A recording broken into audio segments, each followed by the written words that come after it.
బీరకాయ పొట్టు చట్నీ ఎలా చేసుకోవాలో చూద్దామండి. ఒక కడాయి పెట్టుకొని దాంట్లో బుడ్డలు వేసి ఫ్రై అయిన తర్వాత బుడ్డలు పక్కకు తీసుకొని చల్లారిన తర్వాత మిక్సీకి పట్టుకొని పక్కన పెట్టేసుకోవాలండి.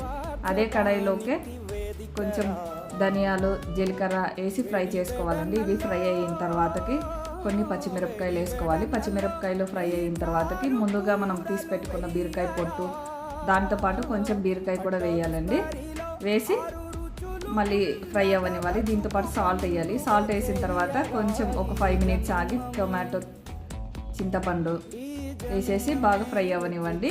5 మినిట్స్ ఆగి చల్లారిన తర్వాత మనం ముందుగా మిక్సీకి పట్టి పెట్టుకున్న గుడ్డల పొడిలోకి వేసి మిక్సీకి పట్టేసుకోండి. ఇప్పుడు పోపు పెట్టేసుకోవాలండి. పోపు పెట్టుకునేటప్పుడు ఎల్లిపాయని ఎలానే కొట్టేసేయండి. జీలకర్ర ఆవాలు కరివేపాకు కొంచెం ఇంగువ పసుపు వేసేసి కలిపేసి మనం ముందుగా మిక్సీకి పట్టి పెట్టుకున్న బీరకాయని ఇందులో వేసి మిక్స్ చేసేయండి. అంతేనండి. వేడి వేడి అన్నంతో తింటే టేస్ట్ మాత్రం చాలా బాగుంటుంది. ఒకసారి ట్రై చేయండి మీరు కూడా.